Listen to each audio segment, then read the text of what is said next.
አብ ወወልድ ወመንፈስ ቅዱስ አሐዱ አምላክ በስመ አብ ወወልድ ወመንፈስ ቅዱስ አሐዱ አምላክ በስመ አብ ወወልድ ወመንፈስ ቅዱስ አሐዱ አምላክ። ኣብ ውሽጢ ሃገርን ኣብ ወፃኢ ሃገራት ዘለኹም ክቡራን ህዝበ ክርስቲያን ብሓፈሻ ኩልኹም ደቂ ሃገር እንኳዕ ናብ በዓለ ትንሳኤ ጎይታና መድሓኒናን ኢየሱስ ክርስቶስ ብሰላም ኣብፅሓኩምን።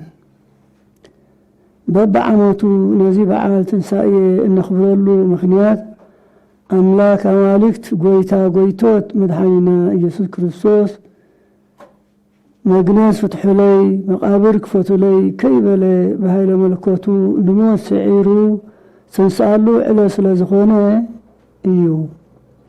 ንሕና ሃጥኣን ከሎና ብገዛ ፈቓዱ ኣብ ክንዳና ሞይቱ ምትንሳእ ሰላም ንኣኻትኩም ይኹን ኢሉ ነቲ ዘይውዳእ ሰላሙ ሃበና።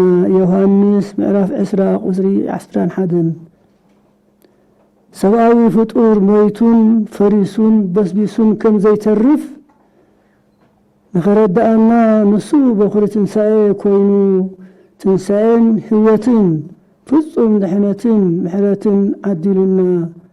መልእኽቲ ጳውሎስ ናብ ሰብ ቆሮንቶስ ምዕራፍ 15 ቁፅሪ 22 ነዚ ዝገበረልና ኣምላኽና ድማ ክብርን ምስጋናን ይብፅሐዮ።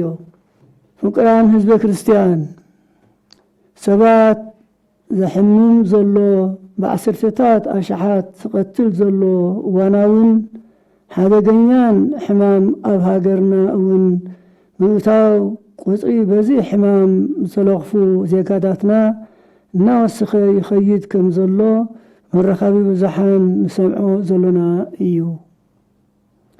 ፍዋሴ ድውያን እግዚኣብሔር ኣምላኽና በዚ ሕማም ዝተለኽፉ ፈውሰ ምሕረት ይልኣኸሎም።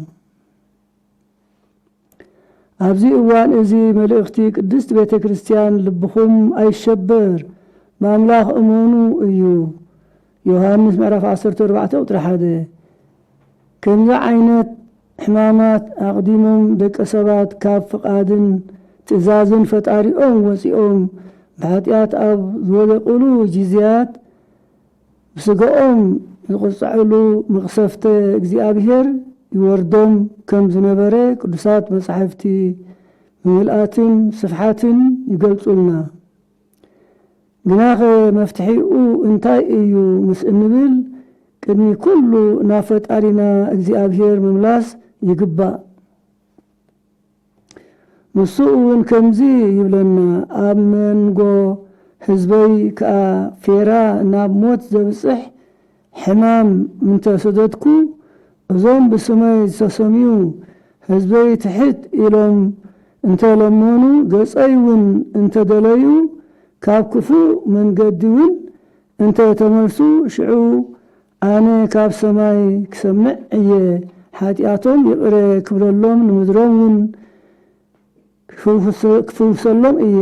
ካልኣይ ዜና መዋዕል ምዕራፍ 7 ቁፅሪ 13-14 ንምኽንያት እዚ ሕማም እዚ ኣብ ቤትና ስለ እንርከብ ኣብ ገዛኻ ኮፍ ምባል እምነትካ ምጉዳል ከም ዘይኮነ ተረዲእና ከይተሸበርና ኣብ መንፈሳዊ ህይወት ክንጽመድ ሓደራ ንብል።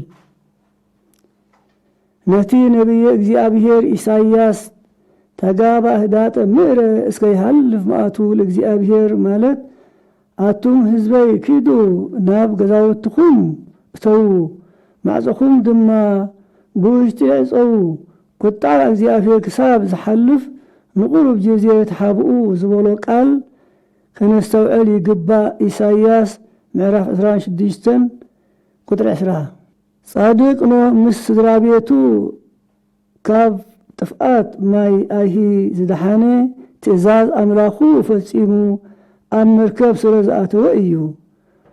ኦሪት ዘፍጥረት ምዕራፍ 7-8 ነንብብ። ፍቁራን ህዝበ ክርስቲያን ነቲ ብምስጢሪ ጥዕና ዝመሓላለፈልና ዘሎ መምርሕን ብስም ሞያ ጥዕና ዝውሃበና ዘሎ ምኽርን ክነተግብር ክርስቲያናዊ ግቡእና እዩ። ኣብቲ እዚ ሕማም ከይላባዕ ዝግበር ዘሎ ሓያል ፃዕሪ ببمويانا عقمنا كم زفقدو بقلبت كوني بهابتي بتا زلاتنا عقمي إيدي إدكا كنبل صقومات وقنان نمردا أجامنا كنبركت زيادة كله من قد صدقي كنمرالس بهايمانوتين فقرن صنعنا نحد حدنا كنتحالالي حاضرا نبل اللو سيئول صاقو واللو سيئلما تكساتو مالت آتم أب سيئول زلخم وسقو أب مجزاتي سيئلمات زلخم ناب برهان تقلصو إلو كم زد حانم لوميون هبور تنسايقو كابزي أسقئنا زلو دوني موت أوسيقو برهانو كلئكلنا قدس فقادو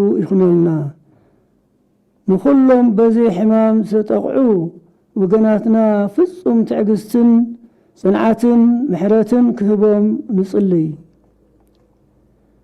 صوب مويا حكايمن كالوتن كلهم زملكتهم من قستاوي أكالاتن ندحنت حزبن هاجرن أبز قبرو زلو حيال صعري ديابير حايلون طبابون كهبهم صلتنا نقرب لول እግዚአብሔር معاتو ناب محرت مقصفتو ناب لوهات قطعو ناب تعقستن يمثلنا تبارخن سقدسن أو دأمات يقبلنا بسم الله والمنفس قدس هذا أملاك بسم الله والمنفس قدس بسم الله والمنفس هاجرنا وسلام يحلولنا